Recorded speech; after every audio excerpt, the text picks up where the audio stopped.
বন্ধুরা, আজকে আপনাদেরকে দেখাবো কলার মোচা কিভাবে রান্না করা হয়, কিভাবে কাটা হয়। প্রথম থেকে শেষ পর্যন্ত আমাদের সঙ্গে থাকবেন। আপনাদেরকে দেখানো হচ্ছে কলার মোচাটা কিভাবে কাটা হচ্ছে। এই কলার মোচাটা প্রথমে কাটার সময় এইভাবে মাঝখানে একটা শক্ত এই শক্ত জিনিসটা ফেলে দিতে হবে।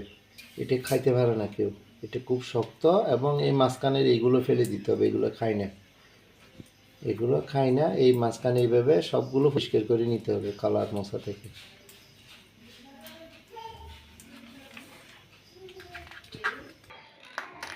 নরম অংশ যখন আসবে তখন আর এগুলো করতে হবে না, ওই শক্ত অংশটা ফেলতে হবে না। ওই নরম অংশগুলো আর করতে হবে না। বন্ধুরা, আমাদের সবগুলো কাটা শেষ হয়ে গেছে। এখন আমরা এগুলো কুচি কুচি করে কাটে নিতে হবে। কলার মোচাটা আমাদের কাটা শেষ হয়ে গেছে, এখন কুচি কুচি করে কাটে নিচ্ছি।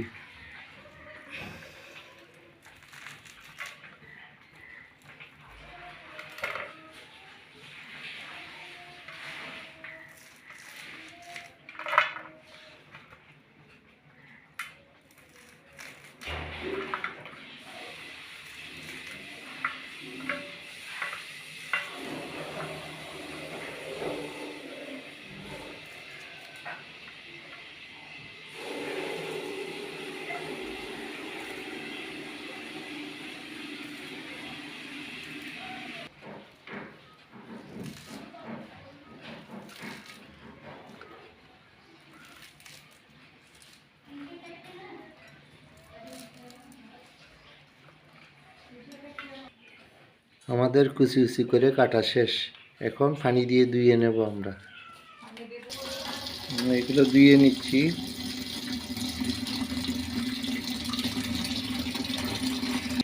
এগুলো এখন সিদ্ধর জন্য পানিতে দেওয়া হচ্ছে।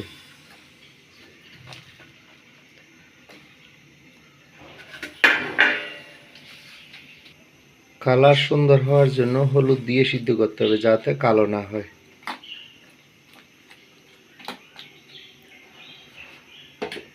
চার থেকে 5 মিনিট এটা সিদ্ধ করতে হবে। পানি যদি গরম হয়ে যায় 4-5 মিনিট সিদ্ধ করলে এটা সিদ্ধ হয়ে যাবে।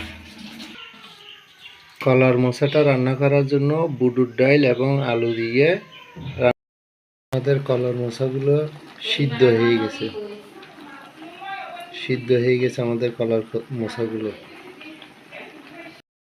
আমাদের বুটের ডালগুলো হয়ে গেছে, এখন নামাই নেব।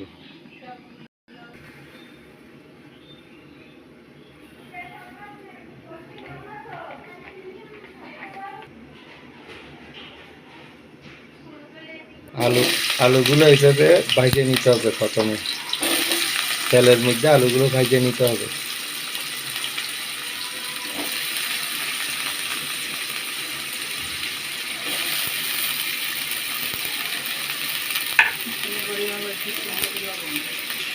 একটু লবণ,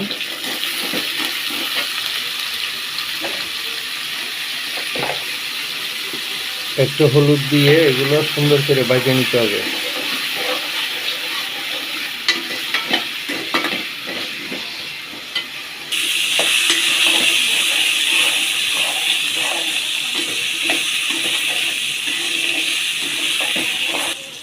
আমাদের আলুগুলো ভাজা শেষ, এখন পেঁয়াজ দেওয়া হচ্ছে, পেঁয়াজ কুচি দেওয়া হচ্ছে, কাঁচামরিচ দিচ্ছে,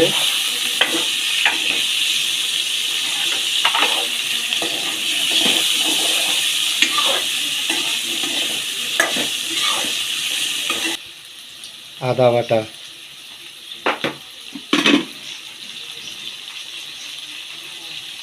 রসুন বাটা,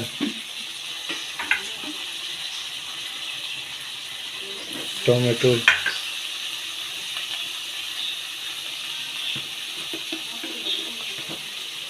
লবণ,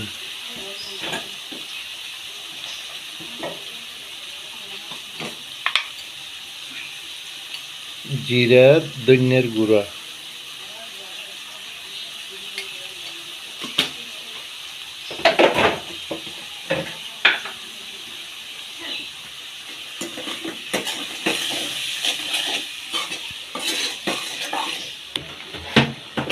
যেহেতু হলুদ আগে দেওয়া হয়েছে সেই জন্য এখন আর হলুদ দিতে হবে না, পানি দিয়ে ভালো করে কষাই নিতে হবে।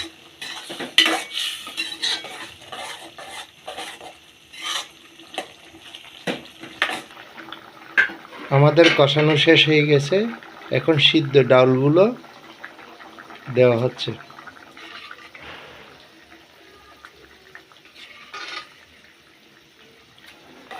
প্রায় 8 থেকে 10 মিনিট কষানোর পর এখন সিদ্ধ ডালগুলো দেওয়া হচ্ছে এবং আলুও সিদ্ধ হয়ে গেছে।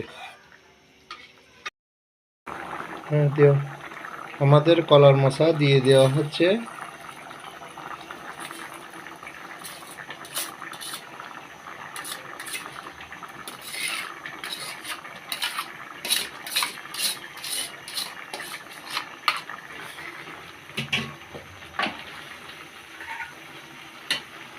এবং ধন্যবাদগুলো দিয়ে দিয়েছে।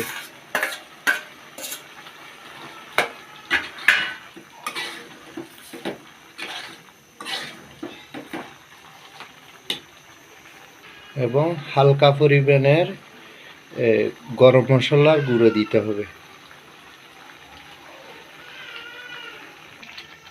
বন্ধুরা 8 থেকে 10 মিনিট সিদ্ধ করার পর আমাদের রান্নাটা হয়ে গেছে। বন্ধুরা আমাদের রান্নাটা হয়ে গেছে। যদি ভালো লাগে আপনারা বাসায় রান্না করে খেতে পারেন এবং পরবর্তী ভিডিও দেখার জন্য আপনারা সাবস্ক্রাইব করবেন, লাইক দেবেন, শেয়ার করবেন।